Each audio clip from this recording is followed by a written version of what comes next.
हाँ सर। चलिए, तो ये है आपका a locus of point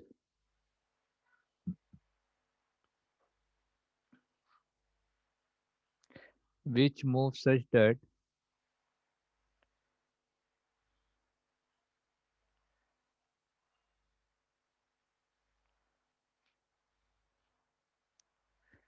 whose distance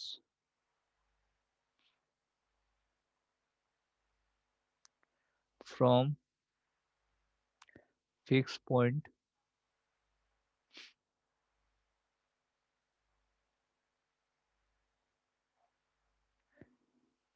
is equal to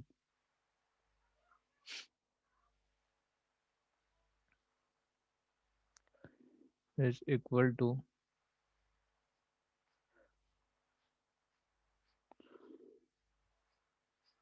distance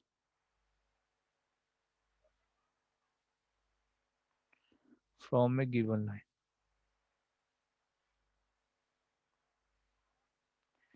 given line, ठीक है। क्या दिया, ये locus of a point which move such that वो distance from a fix point is equal to its distance from a fix line. तो यहाँ पे आपको दो चीज दी होती है, एक तो एक लाइन गिवन होगा, दूसरा एक पॉइंट गिवन होगा। जैसे मान लो एक लाइन गिवन है और एक पॉइंट दिया हुआ है, ये दो चीजें। तो एक गिवन पॉइंट दे रखा है, एक गिवन लाइन दे रखा है। अब जो गिवन लाइन है, इस गिवन लाइन को हम डायरेक्ट्रिस बोलते हैं। क्या बोलते हैं, अब यहाँ पे क्या है ना, शुरू शुरू में नाम थोड़े अटपटे लगेंगे आपको। पे, क्या बोला, गिवन जो लाइन दे रखा है इसको हमने क्या बोला, क्या बोला बेटा, डायरेक्ट्रिस। डायरेक्ट्रिस। ठीक है। डायरेक्ट्रिक्स। और ये जो फिक्स पॉइंट है, इस फिक्स पॉइंट को हमने बोला ये फोकस है। क्या है ये, फोकस। हाँ फोकस है। फोकस। ये जो गिवन लाइन है ये आपका डायरेक्ट्रिस है। ठीक है, मेरे साथ साथ बोलते जाना ताकि आपको याद भी हो जाए। शुरू शुरू में थोड़ा सा अजीब लगेगा नाम, उसके बाद आदत पड़ जाएगी। तो डायरेक्ट्रिस एक फोकस। अब हमसे क्या बोला कि यहाँ पे कोई वेरिएबल पॉइंट है, इस वेरिएबल पॉइंट का डिस्टेंस फोकस से, वेरिएबल पॉइंट का डिस्टेंस इस फोकस से और इस लाइन से, ठीक है, ये दोनों इक्वल है। ये वेरिएबल पॉइंट को आपने एच कॉमा के कह दिया। क्लियर है बेटा, ठीक है ना, ये हो गया। और ये आपका डायरेक्ट्रिक्स है। डायरेक्ट्रिक्स को हम कोई भी एक लाइन की इक्वेशन मान लेते हैं। ये A x plus B y plus C equal to 0 हो जाएगा। और यहाँ पे आपका फोकस हो गया। और फोकस आपका ये गिवन पॉइंट है, इसको हमने x1 y1 कह दिया। ठीक है। तो अभी क्या है, इसको हम f से रिप्रेजेंट करते हैं। ये जो point of foot of perpendicular, इसे आप m से रिप्रेजेंट करते हो, और आपका वेरिएबल पॉइंट को p से रिप्रेजेंट करते हो। तो आप ये कह रहे हो कि P F distance from, distance of a point from a fix point is equal to distance of a point from a line. तो पी एफ इक्वल टू क्या होगा, पी एम होगा। तो आपका P F square is equal to क्या हो जाएगा, P M का होल स्क्वायर। अब पी एफ का होल स्क्वायर का मतलब क्या है, ये एच माइनस एक्स वन का होल स्क्वायर प्लस के माइनस वाई वन का होल स्क्वायर। ये डिस्टेंस हो गया, ठीक है ना, डिस्टेंस बिटवीन टू पॉइंट निकाल दिया। नेक्स्ट है आपका distance of a point from a line. तो यहाँ पे आ जाएगा A into H plus B into K plus C divided by root over A square plus B square और इसका होल स्क्वायर। ये जो डिस्टेंस है इसका होल स्क्वायर। ठीक है, तो ऐसा हो जाएगा। क्लियर है बेटा, सही है ना।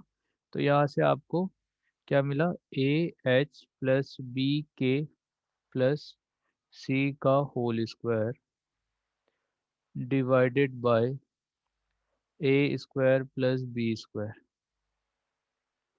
ठीक है, ये हो गया A square plus B square. तो अभी यहाँ पे इसको हम क्या लिख सकते हैं, H square minus two H x one plus x one square plus K square plus y one square minus of two K y one. ठीक है। और यहाँ पे आपका जो वैल्यू है वो होगा ए एच का होल स्क्वायर प्लस बी के का होल स्क्वायर। ठीक है, अभी हमें पूरे इक्वेशन की जरूरत नहीं है, कुछ पोर्शन में देख रहा हूँ इसका सी स्क्वायर, अब 2ab वो सब आपके डिफरेंट टर्म्स आएंगे डिवाइडेड बाई यहाँ पे a square plus b square है, और इसमें एक और टर्म आएगा जहाँ पे आपका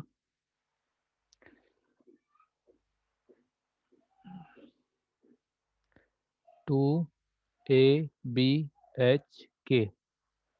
ठीक है, ये दोनों आपस में मल्टीप्लाई 2ab फिर ये 2bc इस तरह से आएंगे।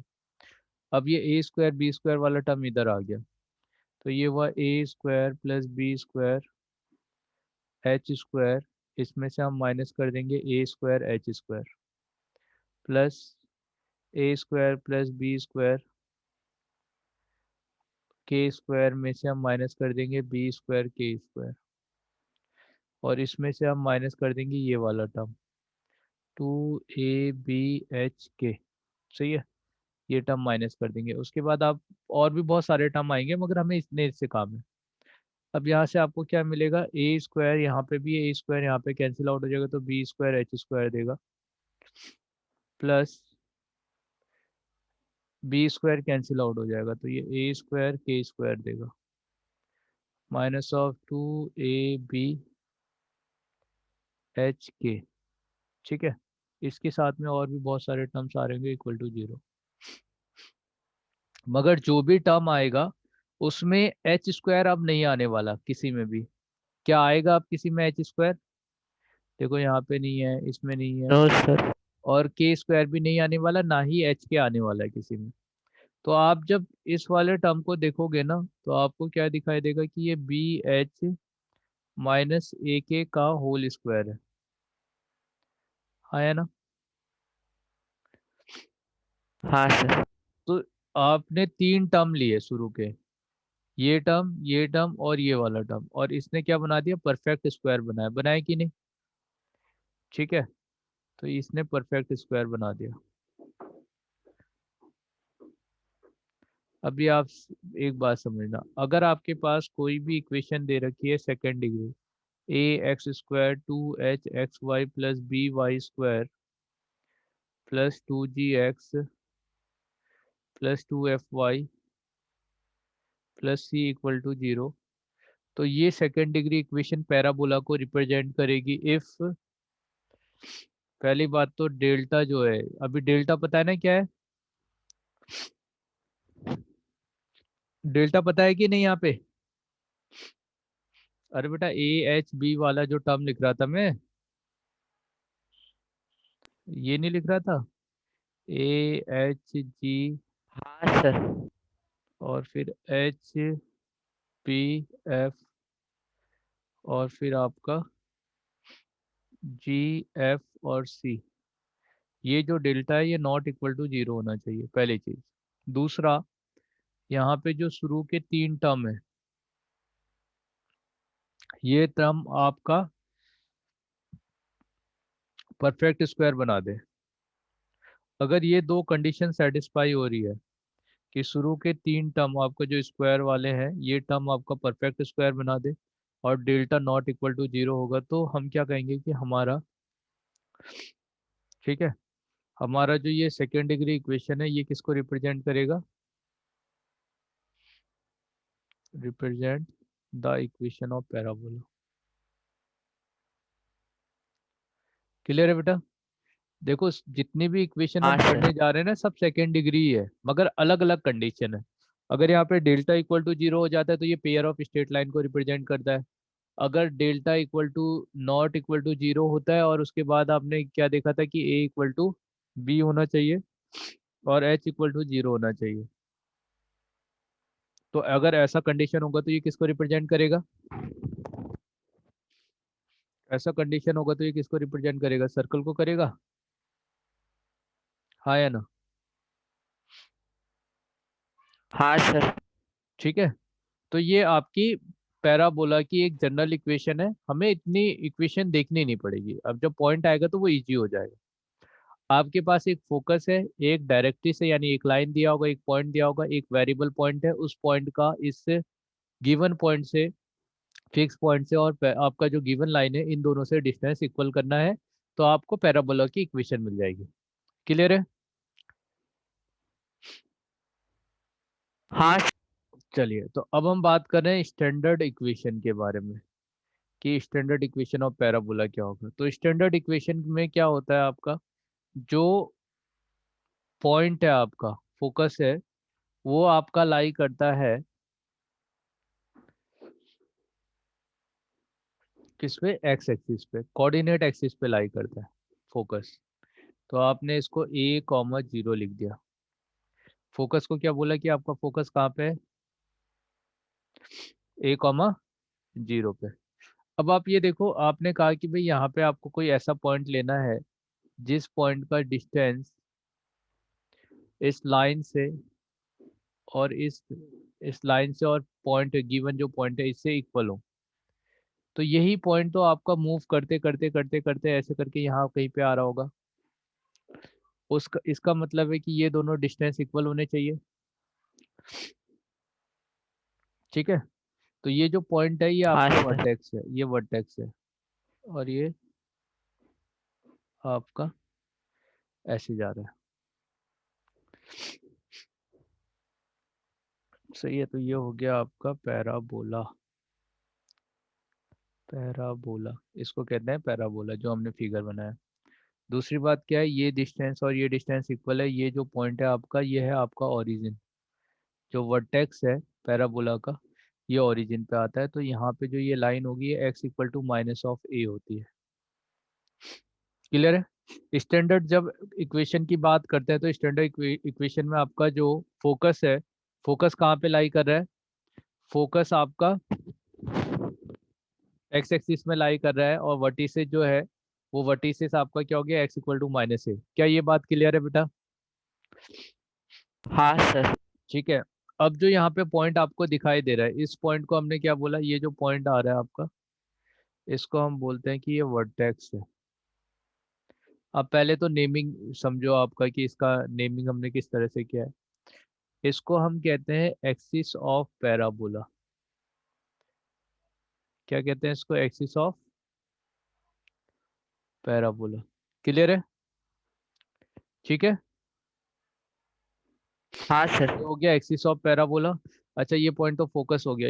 ये लाइन को हमने क्या बोला था, बोलो तभी याद होगा। डायरेक्ट्रिक्स। क्वेश्चन में ना आपको ऐसा नाम लेके नहीं देगा, वो डायरेक्ट्रिक्स बोलेगा, एक्सिस ऑफ पैराबोला ऐसे बोलेगा। ये वर्टेक्स हो गया। अब यहाँ पे दो तीन और लाइन आएगी। ठीक है, एक लाइन यहाँ से हाँ पास सर। होगी। इस लाइन को हम कहते हैं latus rectum.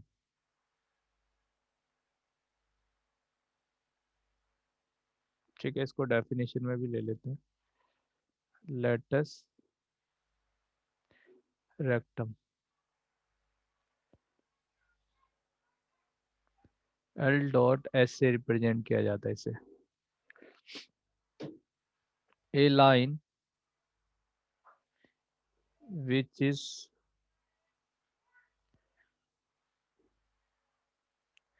passing through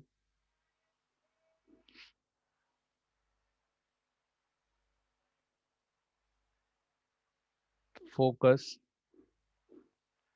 and perpendicular to the axis of parabola।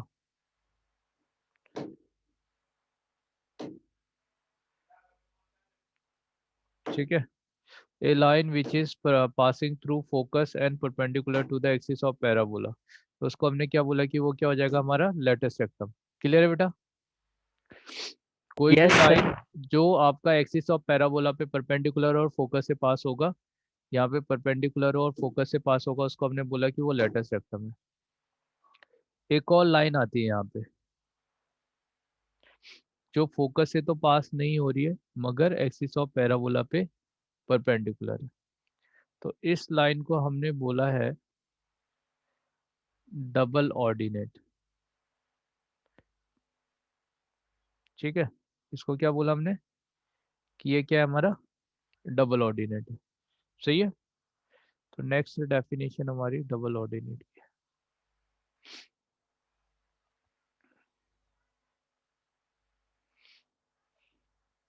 Double ordinate, तो a line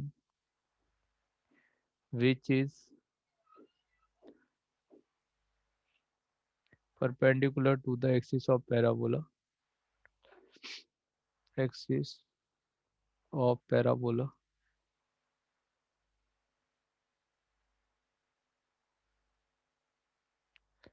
is known as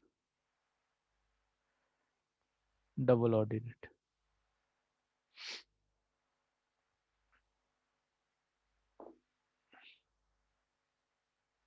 ठीक है, तो ये डबल ऑर्डिनेट हो जाएगा। क्लियर है? ठीक है। हाँ सर। अच्छा, डायरेक्ट चीज तो समझ में आ गया कि ये x इक्वल टू माइनस ए से के इक्वल होगी। अब ये देखो जो वर्टेक्स है, वर्टेक्स मिड पॉइंट नहीं हो गया? Vertex is the midpoint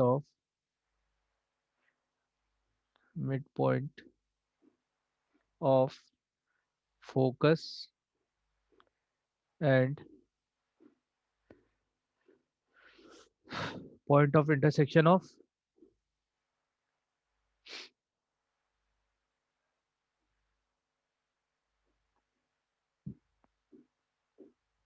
section of directrix and axis of parabola।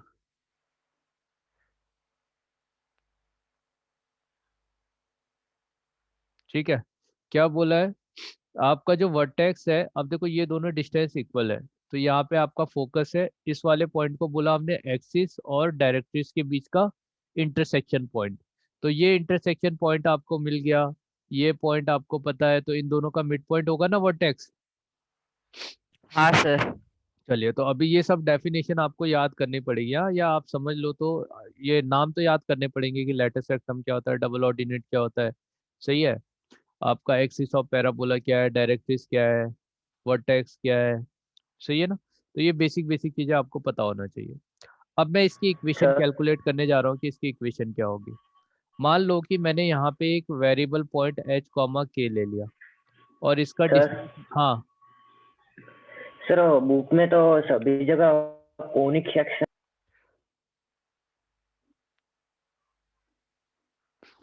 है ना। एक्चुअली क्या है, कोनिक सेक्शन के बारे में भी बात करेंगे। होता क्या है कि हमने इसको तीन स्पेशली नाम दे दिए हैं, पैराबोला, हाइपरबोला और इलिप्स, मगर ये सभी कोन वाले के पार्ट है। तो जब हम एक बार इसको डिस्कस कर लेंगे ना, तो उसके बाद मैं बताऊंगा कि कैसे इन सभी सेक्शन को कोनिक सेक्शन बोला जाए।